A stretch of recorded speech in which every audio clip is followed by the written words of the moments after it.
Hey guys, Jackie Shawojan. I'm the Chief Information Security Officer. It doesn't quite roll off the tongue for UCANR. And I'm Elizabeth Long. I work for KAI Partners, and I am in organizational change management. My name is Nikki. I'm a cloud engineer, and I was a KAI employee here. Where are you now? Not disclosing. Okay. That's fine. Go ahead. Cheryl Hoffman, I work for KAI. I am a senior project manager. I've only been with them for a couple months, so I'm excited about my new adventure with them. You've worked in a lot of places. I've worked in a lot of places, Yeah. lots of testing in my background, Yeah. lots. Yeah. And for those of you who don't know what UCANR is, that's University of California Ag and Natural Resources. So that's actually a separate campus. Fun fact. It is a small fun campus located in Davis. So we'll go ahead and we'll get started. So I'm going to start with Jackie. Describe your current role in IT and how long have you been working in it? In IT, I'm sorry, not in it, but in IT. So my current role, Chief Information Security Officer, which is called the CISO, the CISO, the CISO, many different ways of pronouncing it. I'm basically responsible for the cybersecurity at University of California Agricultural and Natural Resources. I've only been in this position a little over a month. My previous role was at a private company in the same title, which did software development and engineering solutions for banks and credit unions. So a little bit different landscape, but just as strict as far as the cybersecurity, rules went into place. Just a little different now that we've got personal information that we have to worry about with UCANR, whereas that wasn't really the case so much more worried about credit card information in the financial world, right? I've been in IT since I was 18 years old. I just kind of took a meandering path through it. I've been actively, so there's a large gap, started when I was 18, large gap, came back in 2006, so since 2006. Great. Elizabeth, so what do you do in IT and how long have you been working in IT? So what I do is not technical. None of that. None of that. My role is organizational change management, and so my responsibility is when technologies are implemented, that I pay attention to the people side of things to make sure that they have the knowledge, skills necessary to use the new technology. So my areas of focus are training, communications, creating awareness, understanding how to get stakeholders engaged so that they'll adopt the change and strategies around people and adopting the technologies. I guess I could say I've been in IT for over 20 years, although I'm not an IT person. I started actually at MCI Communications. So I started selling long distance phone service. That's how that happened, because I had the gift of gab. And so I started in sales because I found I could do it, and once I was in, then they had training positions that were open. And training and communications, these are tactics of organizational change management. And so I also found I had a knack for teaching and helping people learn. So I moved into a training position, and I was there for a very long time, and that just kind of definitely a meandering path of gaining more knowledge along the way around the bigger picture of organizational change management. Yeah. You're also a former metal drummer? We can weave that in there somewhere. I did not want to listen, I wanted to be a rock star when I was in high school, okay? The only reason You're a different kind of rock You're star. a rock star. You're a professional musician, and you're an artist, and it's you're not what people think of when they think of IT, or you may not be a technologist, but you know IT. So one of the things that I also, what I didn't realize is how much I would have to understand about technology being a trainer. Yeah. I'm like, I just want to teach these people how to do their jobs. Like, what do you mean I have to set up the computer and make this thing over here run, and like if something isn't working, I have to figure this out? Like, where's my IT guy. Hello, I'm all, what number is that again for help? So I've had to actually acquire all of the technical side of my knowledge along the way. I do now have a substantial understanding around the technology because of the work that I've done, the projects that I've been on. A lot of them, state government projects. My current role, I've been with KAI for 7 years. And I love telling the story that I was employee number 5. And so I've actually seen KAI grow up a lot, especially in the last couple of years. And so it's very exciting to have all of these people here and us representing KAI. So anyway, thank you. Sorry, I had to brag about that. She is a rock star, so, okay. Nikki? So I have 15 years of experience, and really I jumped into IT whenever I joined the military. Right after 9/11, I jumped in there, told my recruiter, hey, give me a job where I don't have to struggle to get a job. He gave me a top security clearance, you're doing IT, and I was on my way. So after that, majority of my time has been supporting the IT department for the Sacramento, the University of Sacramento. So I have my majority of experience there in the cloud field. Okay, my IT role and how long have I been working in it? So I started when I was 2, and I've been in it for 37 years. Oh my God. A senior project manager with KAI, right? And it's a new role for me, which is half the reason why I took it. It's going out and meeting organizations and talking, I call it points of pain, like let's go find your solutions. I've been in this world for a long time. I've done development, I've done testing, I've done implementation, I've done training, like I've done the gamut. So my role is to be able to talk with folks. Then the other one is service delivery, right? So I'm writing statements of work right now. So what that means is, on a proposal, we're gonna write some requirements, and we're gonna let folks know what we're wanting for a business, and then we'll go out, have them cost it, right? Bring it back. So there's I'm writing. There's nothing technical about that other than I have to type, right? So many different things in. She has to understand how to write requirements, so That's a whole thing. That's a whole thing. Yeah, that is a whole other skill. And for the last 10 years, I've been on some very large major projects in the state of California. And I've been the test manager, right? So testing's key when it comes to software application and making it work. So that's kind of a little bit of flavors of my background starting at 2.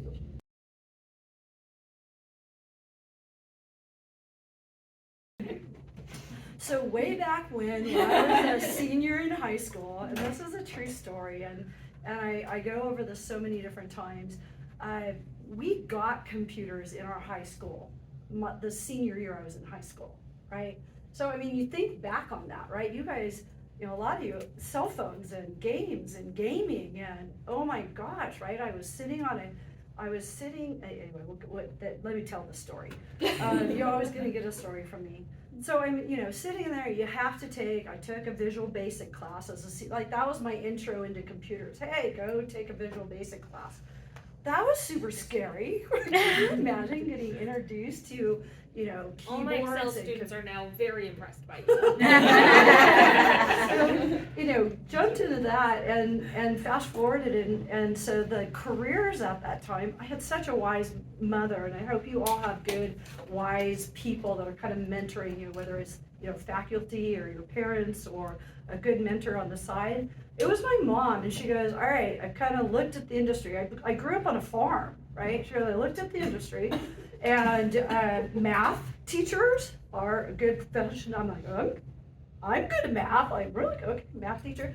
But the problem is my math teacher, he'd go to the window and he'd think about something and he'd yawn and we'd see all his gold fillings. And I'm like, I can't be him. So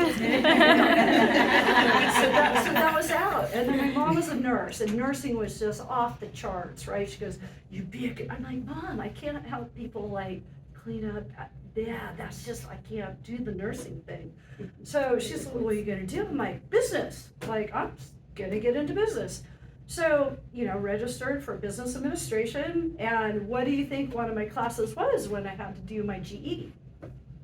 Lower division classes?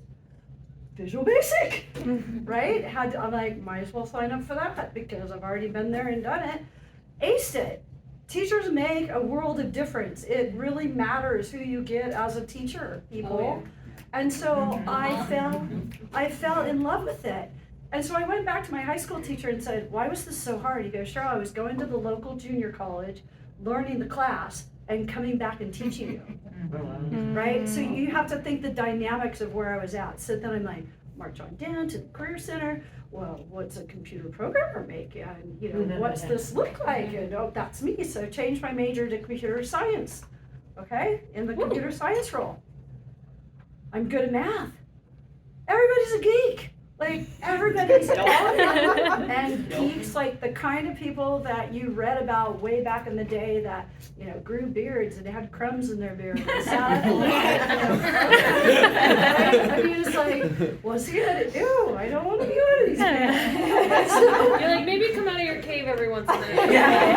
Every now and then, just like take a shower, that'd be great. That'd be great. Yeah, so I'm like, okay, and I'm literally at that point, I'm sitting on the couch with my two nephews, and we're gaming. Back in the day, you ready? Super Mario Brothers, we're gaming, and they're kicking my ass. And I'm going, okay, I'm early 20s, and you are 5 years old, and you are beating me, and I'm trying really hard. Video games are hard. So it dawned on me, Cheryl, you're never going to be able to keep up with these kids that have technology the day that they're there. So manage them. Figure out how to relate to them. Figure out how to manage them. So switch the degree back again into computer business administration, information sciences, a little bit of programming, a little bit of math, but a little bit of management and oversight. And it's just been an amazing career. I can talk all night, which I won't, because then we have bachelorette number 3 or 2 or 1. Okay, Nikki, how did you get into tech, and did you plan to go to IT? I did not plan it. So, like I said, I started IT in the military. I scored high enough in the Army test, the requirement to take the test, and my recruiter asked me, what do you want to do? You could basically choose whatever you want. And I'm like, I don't know. I don't know what I want to do. I don't know what I'm good at. And he's like, yeah, you're good at something. Just think about it. And I'm like, okay, I think I'm good at like coding the MySpace, For all Yeah. we're down. I'm like, I'm good at that. I could change my background. I'm pretty good at that, That was my thing, MySpace. Okay, yeah, you're going to IT. Okay, I'm going to IT. Okay, Elizabeth's gonna answer no because Rock Band wasn't out yet. So Elizabeth, how did you get into tech, and did you plan to go into IT? I also did not plan that whatsoever. In fact, I started in healthcare because opposite of this situation, I wanted to do, my mom was in IT. She was a project manager. And I was like, whatever she's doing, I'm not doing that. The opposite, because I'm sure you'll be surprised, I was a rebellious child. And so, yeah. This is my shock thing. I know. And so I started in healthcare. And so I got a certified nursing assistant, and I would literally drive from where we lived in Yosemite 45 miles south to go volunteer in a convalescent hospital to push people around and read them the newspaper and things like that. I also did the nursing thing. I don't know. But I was telling someone earlier, it's like the dumbest question to me to ask somebody when they're like 16, what do you want to do with the rest of your life? Yeah. No one knows, and they shouldn't know. I wanted to go ride dirt bikes and have dinner. We go out, I don't know, hang out with my friends, like something. I definitely am not thinking about, I have to make a lifelong choice like that. Like, you are asking the wrong chick to make a choice like that right now. That's not a good idea. So, got an EMT certification and was planning on continuing the medical field. except I got pregnant with my oldest daughter. And I'm looking at the number of hours that they spend, 14-hour shifts, 6 days in a row, being on call. It's a dangerous environment. I was happy as can be because it's exciting, because I wanted to be in something that, I wouldn't get bored, because I get bored very easily if I had to do the same thing over and over again. And so that was not to happen. So I ended up, because I needed a stable situation, because now I have a child coming, to have a little more stable type of a job, and that wasn't it. So that's when I went and got the job at MCI Communications. I had no idea what I was in for. It was a sales job, it paid the bills, like good to go. And then life is funny how sometimes you don't even make necessarily, I wasn't the person who just made all these conscious choices along the way. Oh, this is gonna be my career. I was like, oh, here I go. You know what I mean? Life is happening, yay! And so it just is kind of the path that life took me. And I just capitalized on my assets, my skills, right? And so I'm not necessarily a technical person, but I'm logical, so I understand it. And so I get that part of it, which definitely helps me in what I'm doing, because the projects that I work on are technical projects. I've worked on very large state IT implementations, SAP implementations, ERP implementations, 2,000, 3,000 impacted users, all the way down to, a handful of people. And I was able to leverage my skills and, gifts of training, education, having a mindset of understanding how to go through change. And so that was a very different, and I think one of the reasons that Catherine was asking me to participate, because I'm not in any of these technical backgrounds, is to help you understand that there's a lot of ways that you can apply what you're doing, and a ton of opportunities on being in project management, other ways to apply what you're doing, so. Okay, Miss Jackie O, how did you get into tech? How did you plan to go into IT? So a very similar kind of story. I did not plan on going into tech, because I got into tech through my father, who is an electrical engineer. I'm half Chinese, so my father who was the Chinese half, he was very, very strict about how I grew up.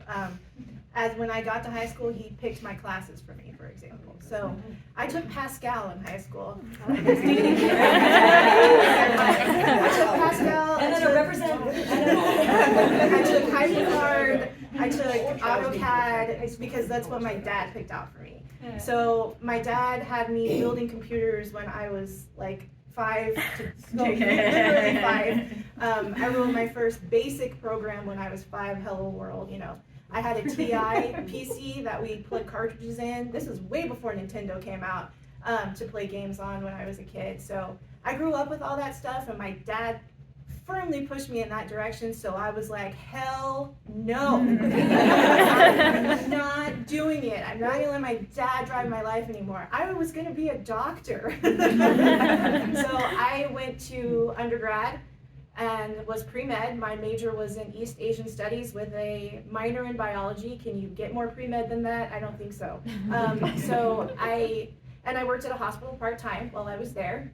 I was a unit clerk. And I did a term abroad in China, which was amazing. It was like really life-altering for me, because I realized I'm a pretty princess, and I didn't know I was a pretty princess until I went to a country where everything is not easy anymore, right? So it was very eye-opening for me. When I came back, I was already starting to doubt my path at that point, but there was one incident that happened to me at the hospital. And by then I had worked there for like 5 years part-time. No, it was only 3 years. But around the 4th year, there was an incident where I was working as a unit clerk. There was a doctor on the phone, and I could hear somebody screaming at this doctor over the phone.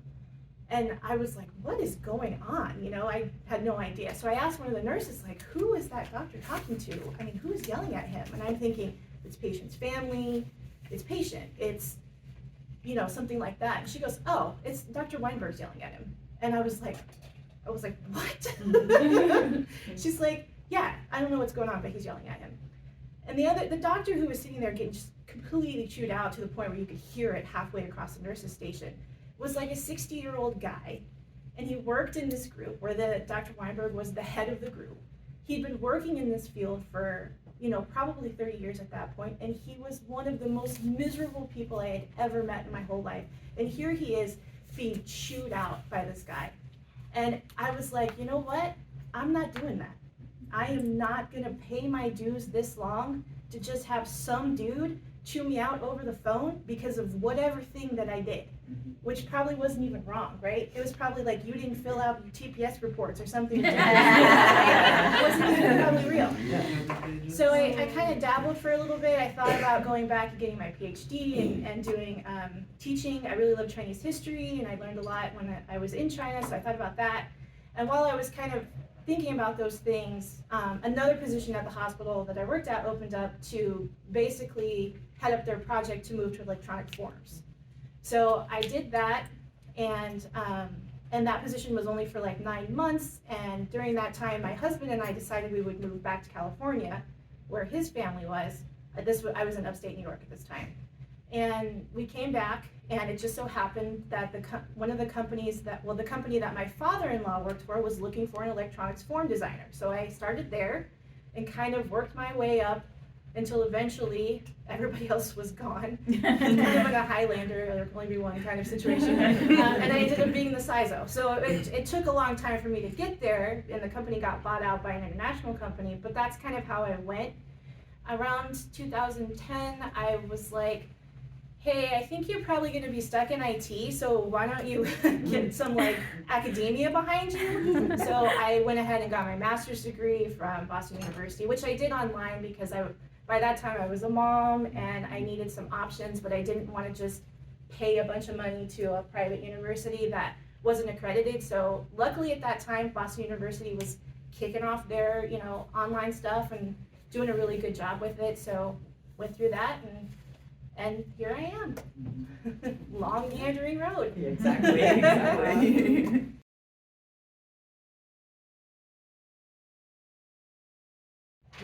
So my advice is resistance is futile. Ditto.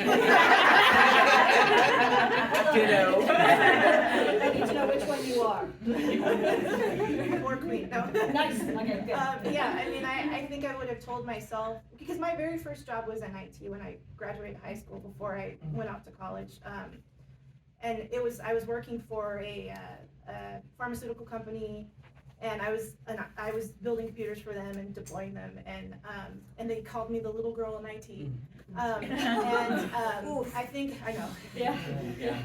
I have another story we'll get to later, but I think I would have said to that person, you know what, you're good at this. Invest in it. Invest in it in the academic world. Invest in it in yourself. You kind of do this stuff as a hobby. Stop fighting it just because dad says that you should do it. It's not about dad, it's about you. And that's what I would have told myself. That's good. That's good advice, and I think the resistance is futile is just gonna be dittoed here. Because clearly that was my story also. It's like I'm trying to go the opposite way, resisting the situation because that's what my mom does, and I don't wanna be like my mom because whatever our relationship was, and well, ended up here anyway, ended up on the same project with her once upon a time. That was really fun. So I was gonna say half of my time was in private industry, and I worked for Vision Service Plan for a really long time on their corporate projects. And then just felt like I kind of had hit a ceiling at my career there because what else are you gonna do? They don't know what to do with OCM people because they're not technical, so they don't know where to put you on a project or in the organization. And so most of the time they try and stick you in HR. They put me in HR. That worked out. So I left VSP, but really just looking for more growth because like I said, really I felt like I had just kind of hit a ceiling in private industry and I'm not really gonna learn anything new. And so that's when I left and started consulting, which was a huge risk, right? Because when you're in private industry, it's this very reliable, dependable thing. I get my paycheck every 2 weeks and it's gonna take an act of Congress to get me fired and I get great benefits and everything's security, right? And That year, I went through a divorce and had to get an apartment of my own now with my 2 kids, and started consulting all at the same time. I would not recommend that. But it was the best decision that I made, because the bigger the risk, the bigger the reward. And change is scary, and it was very scary. But looking back on it, I would not change that for the world. The experience that I've gained, and what I would tell myself besides, don't resist, resistance is futile, is that looking back on it, I would have liked to know more about actual project management sooner in my career. Because I think you end up starting out understanding your functional areas of expertise, but in real life, which I'm all about practical application, I didn't do the 4-year college thing, I didn't get big degrees, I don't have a degree. All of my education is vocational education and professional certifications. So I'm educated in my field, and I've got 20 plus years of experience that gives me the knowledge that I have. And so also, my advice would be to take the knowledge that you have and figure out that practical application as soon as possible, because spending being a lifer in school, that's great methodology, but you're not gonna have experience, and the experience is important. Okay. Nikki, same question for you. What advice would you give yourself just starting out, knowing what you're doing? Mentor. Okay, that's a good one. Mhm. That I really wish I would have had a mentor. That's your key right there. If you come across a mentor, somebody who's willing to guide you, you're gonna save yourself so many years of trying to find your path. And kind of to your point, you're saying mentor, relationships are everything, right? I don't care what industry you're in or what job you've got, but relationships matter. I'm a person that likes to do it on, like, I'm self-made, like, I like to do it on my own. Yeah, I did go to college, I got the degree, et cetera, but kind of self-made. So if I were to give advice to myself, it's like, go create those relationships. Go create those mentors in the world. Go ask those questions. Go to the office hours, right? Go talk to those people to help you along the way, because that's really what our culture is nowadays. It really is. Like, the culture has changed. Go network with those folks and learn from them, because we're all willing, right? We're all willing to answer those questions and to give somebody else a leg up and a help along the way, because it's just important. Yeah, so drink, listen to the smart people on the project. Oh my gosh, I've been on 3 really large state projects in the last 10 years, and I tell you what, my learning curve on just being around smart people and hearing what they do, I mean, I excelled, right? So I would tell that person, listen to them, right? You might be able to do it better, which is fine, but still listen first. So that's what I would tell myself, and I actually did that one. And then this is a phrase that I would tell myself, is work smarter, not harder. I think I grew up in a culture where if you worked harder, you got a raise, right? If you stayed those long hours and people noticed, they gave you that next raise in that position. I'm hoping it's not like you when you enter into the marketplace now. I don't think it is. I think now, work harder, not smart. I mean, work smarter, not harder. It really is about results-driven type of results, right? Think about it. A to B, make it easy on yourself. Vision what that is and just kind of get there instead of putting all these long hours in. And I actually find myself taking more time to get to the results, when if I had been cultured younger in life to go, what's the result? What's the end result? What's that vision, right? Because unless you're kind of listening and understanding the objectives, it doesn't matter how hard you work, if you're not meeting the objective in the end, you've kind of missed out and you have to do a do-over. I hate do-overs. I don't know about you, is that even a phrase nowadays? I do not like do-overs. So just really look at that vision and the objectives and get there first. So those are the things that I told myself as I was kind of writing down notes in preparation today. And I'm like, yeah, I would have told myself that. I tell myself that now, right? Those are things that I definitely would tell myself now.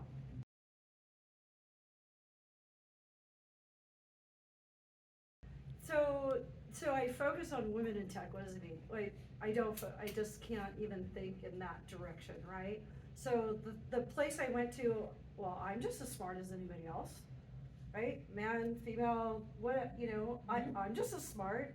Like, why would I come at a job thinking that I'm anything else? If I don't know it, I can learn it. There's an equal playing field here. So that's where I went with the kind of the first part of my question. And then the last thing is, as I look as being a woman in tech, it's just so stable, right? So I looked at myself going, why would I pick tech? Well, when, we had the crash in real estate in 2008 and then again, it's like people are losing their houses because they're in the real estate market and now there's no real estate jobs and now they're becoming, loan officers and this officer, and it's like, tech's so stable. And, being a single woman, it was important to me to have a stable job. It was important to me, even though back in the day, on the couch, Super Mario Brothers, you should be married and you should raise children and you should live on a farm and, why think of a career? Like, that's how I was raised. And I'm like, I don't want that for myself, right? I want to be independent. I want to be able to, provide for myself. I didn't plan on the ex-husband suing me for alimony. Didn't think that one through, right?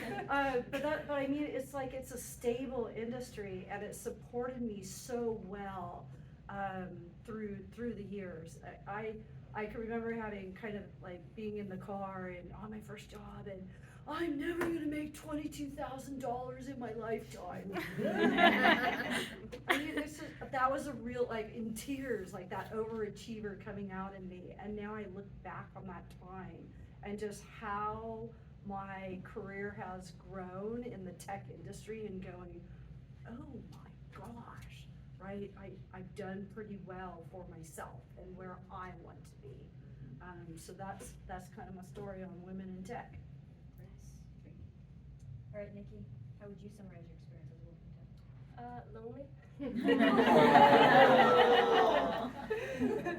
No, I mean, it's not really lonely, but you gravitate to, if you see another woman in the IT field, you gravitate to that because there's not a lot of women in tech. Especially the places that I've been, it's not common. So whenever I did, which was one or two, I did gravitate to that. And as a woman, you tend to have a lot of things in common, kids, how you raise kids, get advice for that. So when I said lonely, I kind of meant it, really. That's fair. Yeah. I mean, even in classrooms, like we're doing virtual online classrooms, I see another woman in the class and like me, because it's a sea of men. Yeah. That's all I see. I was shocked, when I went to go do the stats last night, I was shocked. I thought our industry had changed. I was shocked. We're at 30% women and 70% men. I'm like, wow, that's our reality, and these stats were just as of February 1st, 2022. Yep. So what you're describing here is real. There's some really fascinating stats online where men will think that the room is overwhelmingly filled with women, and about 17% women. They're like, wow, they're outnumbering us. We have to gang up against them. You're like, 17% women is overwhelming? Yeah. What? You have all the guys looking around like that. They're counting if you're relationships now. Are you counting your allies? Yes. So there's something really bizarre about this women in tech thing, because I'm gonna really date myself, because I'm gonna make you look young. And Cheryl's like, yeah. when I came out of my undergraduate program and went in, it was all about who had the technical chops.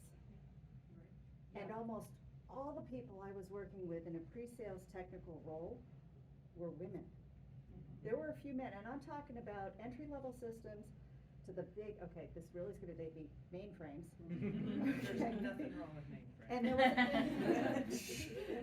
and it was maybe 8 to 10 years into my career when I started realizing I was a woman. And then it continued to decrease. And Tech 2.0, which is what I would call our world today, you guys have to go out there because you need to draw other women in, because it's amazing at how women solve problems in technology. Yeah. We need all the diversity of thought that we can get, because the problems that are coming fast require that, right? Robotics, artificial intelligence, the way our workforces are gonna be made up. So thank you, and thank you for sharing your stories. And I just had to make you look young. Sharon and I have had this conversation before. Sharon and I have had this conversation before because we've had such different experiences as women in tech, and mine is a much briefer stint in IT, but I felt like I was walking a tightrope the whole time. Right? Oh, don't go too far that way. Oh, don't go too far that way. You'll fall off. Don't be too feminine. Don't be too masculine. But be more masculine than that. But be more feminine than that. But like, not in that way, you know? And like, it's this awkward tightrope, it felt like. And I hope that it gets better, and I hope that it changes. And it probably depends on what pocket of IT you're in, what company. Well, and there is right? that. Like, there's so many great pockets, but there are also some really terrible ones. I was in a bubble, the more recent 22 years of a multiple decade career, and at Hewlett Packard and Hewlett Packard Enterprise. And Dave and Bill still weave through day-to-day conversations where you can chew out somebody 2 levels above you, right? When I started consulting, it was with HP for Department of Corrections. Oh, fun. Right out the gate. And I was clueless, but I was gonna say, because like what you were saying, like, I didn't think about I'm a woman in IT, especially in my role. I'm not in a technical position really. And so I'm in private industry, so I'm working for, private organizations, so it's all pretty ratio, everything's cool here, regular job. And then I would go participate on projects, right? And so when I go to a project, now it's men, and I'm the only female because I'm the trainer, I'm the communications role, so that was a more normal female role. But now I'm pretty outnumbered by men, but I was kind of isolated from it too, because then it was on projects. But my, I have a very strong, outspoken personality, and so when I know what I know, I have no problem speaking my mind from my experience and, whatever. And so I think that saved me, because then when they, because there's always these weird experiences where, I'm intuitive, when people are saying underhanded comments, or energy doesn't lie, okay, and like, you're sitting in a room and you've got this vibe about being excluded, or pocket conversations going on, real examples of things that I've experienced, that this is going on. And so I just do things to make it obvious, and so I'll go join the conversation. You know what I mean? Or if they're gonna get in my way, I'll figure out how to get what I need anyway. So I just was determined and stayed my course and didn't let that get in my way. But I was in a bubble for a long time too. I was clueless. But you were skilled, Yeah. confident, and competent, and we need you. Yes, Seriously need you. Yeah. And so the Department of Corrections was an eye-opener. All majority of correctional officers, and they were the ones who were supporting us and delivering the training. We were at the institutions, that's actually a kind of cool project at the end of it. You figure out, back to relationships, what my job is, 90% of what I do is building relationships.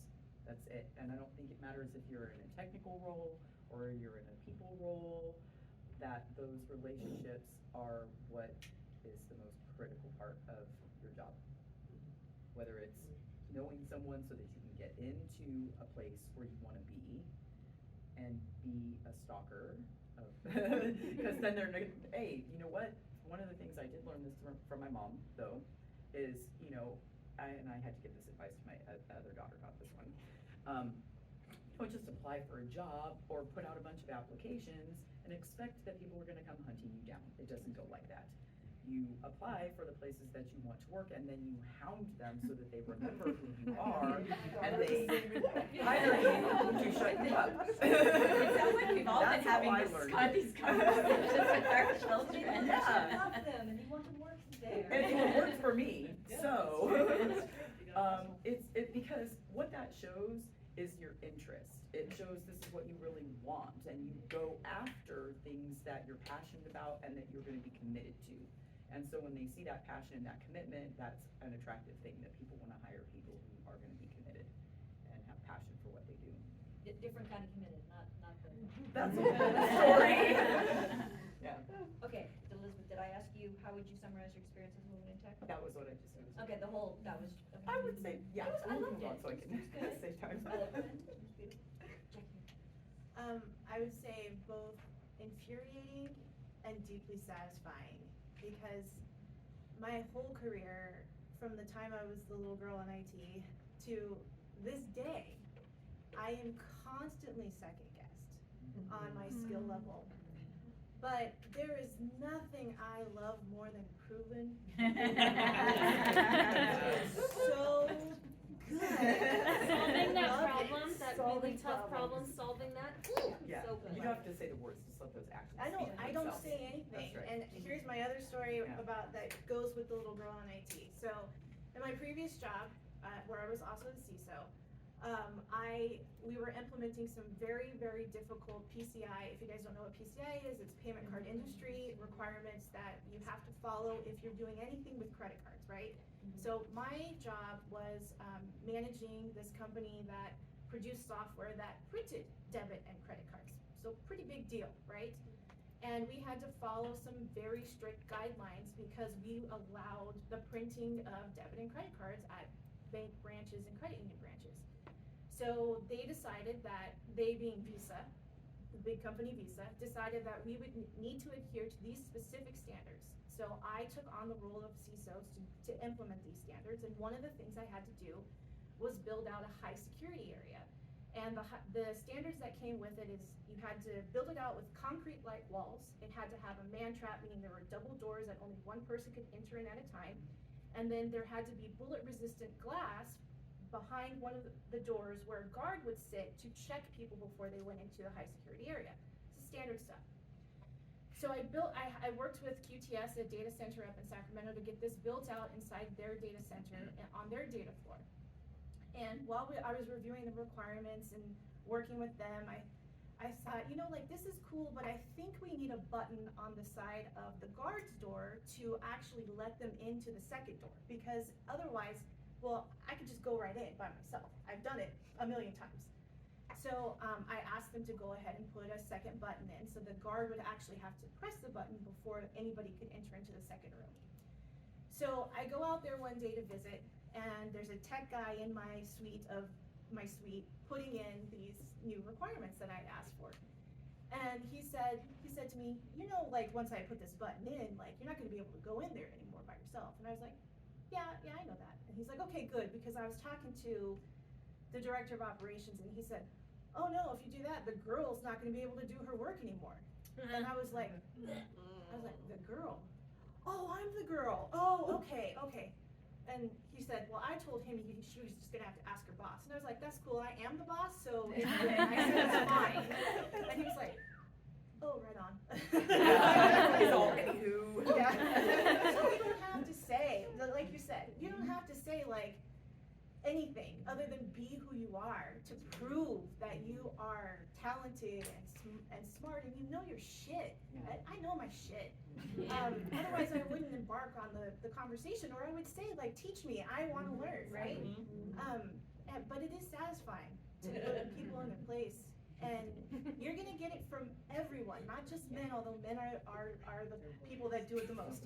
You'll get it from other women too.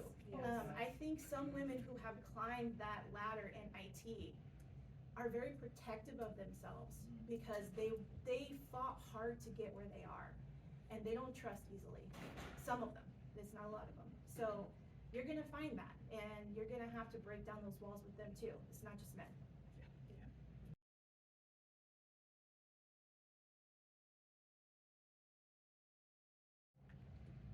I have a question. Okay. Sean. So I'm from Sierra College, and I've taught out, so I'm an instructor and a department chair, but I've taught outside of Sierra as well at Heald College. for about 8 years, and as an instructor, it always struck me, why don't we have more women in my classroom? I mean, out of 20 students, one maybe would be a woman. And it's a little better at Sierra, but not a lot. So I'm interested in your ideas about how do we get more women in the classroom? How do we feed the funnel so that we've got women coming out the side? As I started going through the stats last night, I started asking I was shocked, right? Yeah. It's like, to me, coming from equal playing field, like, why don't we have more women in this industry? And so I started thinking of my own path. It's like, I was encouraged, right? Hey, Cheryl, you got great math skills, or you've got this. So I don't have the answer for you, right? It was just kind of thinking out loud to myself last night and even now.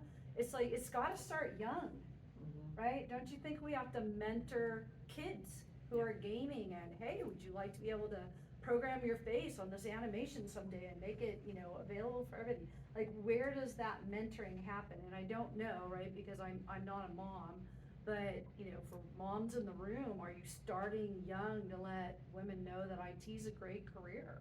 Or Right? that they're Does it good at start math, there? or that they're good at math. No. I can't tell you how many times that they told it, that I used to, when I was to teach business, they would sit there and go, but I'm not so good at math. Yes, It's that's. like, where did you get that narrative, that you're Right. not good at mathematics? Right. And it starts from when they're small. Yeah. And it's like, well, they do really well through elementary school, the minute they hit middle school, it's like, well, I'm not good at math. What? So it's that encouragement of understanding that they can be very, very good analytically. And then, that's just one of the pieces of the puzzle, but they are told that they're not good. And then they get that narrative. Jane, you wanna say something? I do. Coming from mom's standpoint, and kids in school from kindergarten on, they're taught that they could be a doctor, a fireman, or a policeman. You guys gotta get in the classrooms. Go to your kids' classes or your neighbor's class and say, look, you guys can be in IT, and you can have a great job. You don't have to be a fireman and go in fires. Right, exactly. Well, one of the things that I was gonna say, honestly, is rock star, okay? So I had the impression that going into that kind of field, you had to be a certain person, a certain way to fit that mold, whatever the perception is that it is this, I'm good at math, or I dress a certain way, or I like these certain topics, or I wanna go to a four-year university, and that's so not true. And I think just educating people, but listen, on my side, when I'm not doing this gig, I'm very interested in music. I play drums in a heavy metal band for the last 12 years. So I put down my corporate hat and I go still be my rock star. And what I have discovered is that the more authentic I am myself, my rock star piercings, tattoos, the more I'm accepted, and the more it's I don't know how, it's just being authentic and helping people understand that you don't have to fit some certain mold, and being authentic is the win. What do you think about getting that message earlier in the process? Yes, Oh, yeah. 100%. So like middle Yes. school or whatever. Yes. And like reframing the Yes. skills, like what are the skills that you actually need in IT? It's not just I need to know which button to click Nope. or what to type. I don't need to know all the syntax of every coding language. Like reframing those skills, what do we actually do in IT? And letting people know, especially middle schoolers and high school girls, to say like, you have the skills. You're actually already really good at solving problems. Exactly. You Yeah. solve problems every day, 1,000,000 times a day. Yeah, Let's talk about how you can do that in a very lucrative career. yeah, exactly. I also want to say, we really need to start creating safe spaces for women in these Mhm. places, because Yes. a lot of girls that I have known in my path have started out and been pushed out because they were harassed by people around them, or I don't want to be in the group with the girl, or stuff like that. I'm a gamer also, we're kind of retired, but I remember very I would get toxic on like online. Ventrilo when I was playing WoW, and as soon as I was talk, people be like, oh, who's the girl? It's a Which girl. one's the girl? Yeah. Oh my god, cooties. Oh my god, and then I get all these messages like, how old are you? Yeah. ASL. Yeah. ASL. Yeah. Want to heal for our raid? Yeah. Because they're always a healer. And That's if we what you're don't, saying if before we that. don't build that kind of safe space in our classrooms, even way before they get to college, they're just gonna be harassed. And we also need to build confidence in them too, right? Because it doesn't matter where you go, you might get harassed, and you have to be able to be confident enough to say like, hey, leave me alone, right?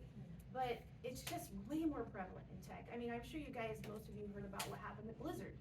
And that's what made me cancel my WoW account, because I was so sickened by the stories of what happened with women there. Yeah. And I was really ashamed that I'd been supporting this freaking company for 20 years, and they were doing this to women. And they were proud of it. And they were proud of it. Uber was the same. Yeah, you were gonna say something? I was gonna say it also, it's not just how we talk about like the skill sets that are needed for it, but it's how we talk about what IT is and what's done with it. Because a lot of, at least how I remember it being spoken about, is it's a bunch of people doing a bunch of computer tech stuff, but it's problem solving, and that it's applicable to so many different areas. Like it's security, it's healthcare, it's a lot of social facing problems, it's public policy, and that gets like, once I figured that out, I was like, I'm so much more Solving problems interested. is so satisfying, like you were talking about, right? It is satisfying to solve a problem. Absolutely. So, IT is everything from sales, very extroverted, lots of money, lots of big money, pre-sales, training, organization change, all the way through to coding at the firmware level or chip development, right? And I think the problem is you can visualize a doctor, you can visualize a fireman, but IT is also a salesperson, or I could be like I could get a partial bonus and be the pre-sales person, and I don't have to have that full quota, and I still get all the money and the bonus and the travel, and really, I can go do that? So I think there's this gap of understanding that it's not all dudes. Sorry, guys. I love working with men, I really do, but we need all of the diversity of thought in everything from selling with a quota to after sales support, and we need both men and women in those roles. And the problems, I'm gonna go back to the problems we're facing as a civil society are huge. And so figuring out how do we get those fourth graders to go, oh, I wanna manage all the robots. So I just wanna, I think it's a wonderful, lively debate. It'd be really interesting to go do the research and find, and maybe there's a diagram that can show all the parts of the puzzle piece, because I don't feel like we've got our finger fully on all of the pieces. Certainly early intervention and education and support and reperception and all these other things are super important. But I'm reminded of an article I read about 8 or 10 years ago in which all these new recruits, these women were coming in and they were getting, their derived certificates or a 2-year or a 4-year degree. They come out with their CIS degree, and within 5 years they had left the field. And so there is something intrinsically wrong in the workplace, and we have to examine why do they not feel supported, why do they leave a lucrative field that they love, that they studied, that they got their degree for. And I know 30 years in tech in Silicon Valley, I thought of myself, I was a tomboy growing up, I was a gamer and all these things. I came into that room, I was sexless, I never thought of my sexuality at all, or being feminine or female at all. But I would present an idea or what needs to happen. Okay, I hear what you're saying, these 4 people. I could go through on the logic tree really quickly, and I could see exactly what our solution needs to be, and I put it all out there on the whiteboard, and then they'd ignore me and talk for 45 minutes and come to the same conclusion, but it took them 45 minutes, and then they credit the guy who said it last. And it was never my idea, And I the same way a man would, and they call him assertive, they call him confident, he knows what he's doing. You say it the same way, you're abrasive. Right, and so it is an issue, and I've lived that experience over and over again, being an executive female in tech, the only female in the room. And the only other roles women moved from being allowed to play were primarily administrative and supportive in nature, with the occasional programmer who leaves within a few years. And so I was in a number of different companies, and I see this systemic problem. And it's something that we don't wanna address it. Women, typically, statistically, we wanna find a way around it. We're creative thinkers, we're intuitive, we're kind, we don't like to be combative, so we keep trying to talk around it or stop talking about it, but we can't. I think a lot of us have to get where we get, but Yeah. once you get there, Oh, like yeah. now I am where I am. Mhm. It is my responsibility to create safe space. Right, right. And make sure that the people that are coming Right. in don't feel like they Mhm. can't be vulnerable, which is one of the Right. problems, is women feel like you cannot be vulnerable in tech, because if you are, the sharks will attack. What I figured out for me, what worked for me in the final company I was in and ended up staying with them for 10 years, because when this stuff started happening, I literally looked the CMO in the eye and said, I'm not going to be spoken to that way. I'll be back in a moment. And I walked out of the room for 3 to 5 minutes until I calmed. And I was calm at exterior, but inside really angry. And so then I came back in when time was right, and everybody was careful with me. It was really funny, and a few times of having to say, this is not an appropriate situation, or this is not an appropriate conversation, or whatever, and walking out and coming back, they began to monitor themselves, and they began to behave better. And so I didn't see it. Good job, good job. My thought But that is- was my one little trick. I don't know what everybody else's tricks are, but. So we have many women allies, we need men to be our allies. And That is not what we Yes. are just, and lacking. not just performative allies, we Yes, got enough like- performative allies out Yeah. there. I have an now. older brother, he's a computer engineer, Yeah. and he goes back to the high school that we all graduated from, and he goes into the computer labs and everything like that, and if he sees women and then he asks questions and everything like that, and if he sees the women aren't participating, he goes, yeah, cool, their turn. And then when the teachers will ask him, why do you do that? He's like, cause I have a sister who was like that and didn't wanna speak up and didn't wanna ask questions. And the whole reason I started in this field, I was like, Rich, I'd rather light myself on fire than do math. And he was like, you don't need to do that. I said, I don't like coding, because you don't have to do that to be in tech. And the whole reason I started on this is just like, you are so smart, you are so good at so many of this stuff. We need more allies like that in the men who are just like, no, that's BS, they get to talk now. And not just like lip service allies from men. And Heather knows her shit, she works her ass off. Okay, so I have By the a way, should I just pragmatic, acknowledge the men in the room who Oh, I, yeah. you know what I mean, like, it feels like a little, but by the way, thank you for being here. because Absolutely. Yeah. that is speaking to exactly the point that she's making about supporting the women that you work with in IT, so thank you. Yeah. So I have a pragmatic question, because there are men, there are whole cultures.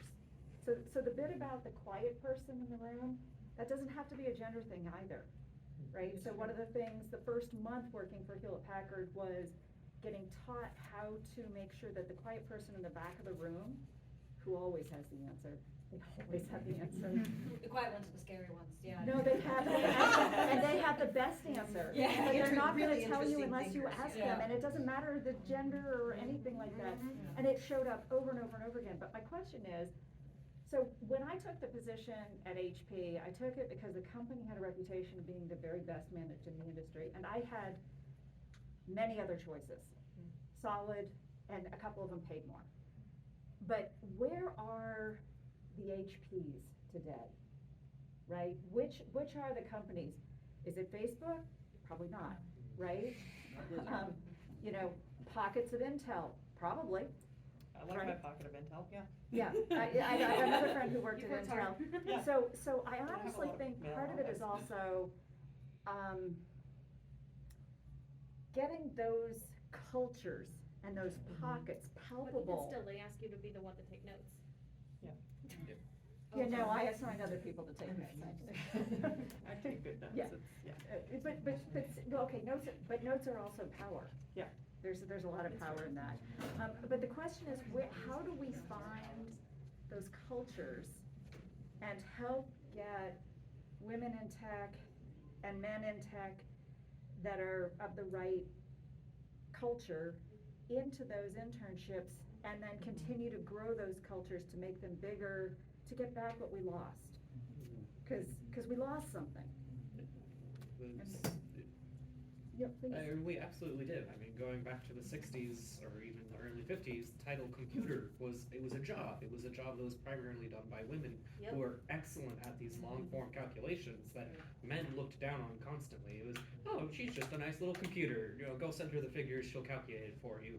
And when computers first started coming out, there was this almost equality where women were succeeding because they were the ones who were doing this before it was brought to the age of silicon or the age of punch card computers, and had all of the analytical skill sets necessary to tackle these sorts of problems with these new tools, and they were pushed out of the industry because guess what? Now being a computer wasn't a secretarial job that didn't pay well, it was something that paid extremely well, and all of these men saw that there was an opportunity for them to take over an industry and reap those benefits as opposed to sharing them. Or things of that sort. Well, I think this has been a great conversation. There's obviously a lot of work to do. I don't think this is necessarily, some of the things that come up are unique to tech.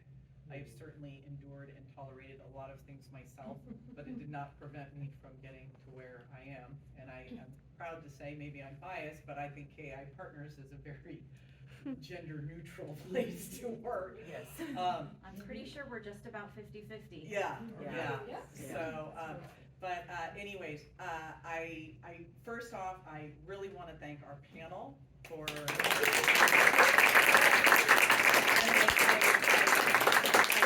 I really want to thank our panel for being so candid, because you were very, very candid, and that is very, very important, because that's the important. That's what I really was hoping, that you would be a little vulnerable and you would share your personal stories.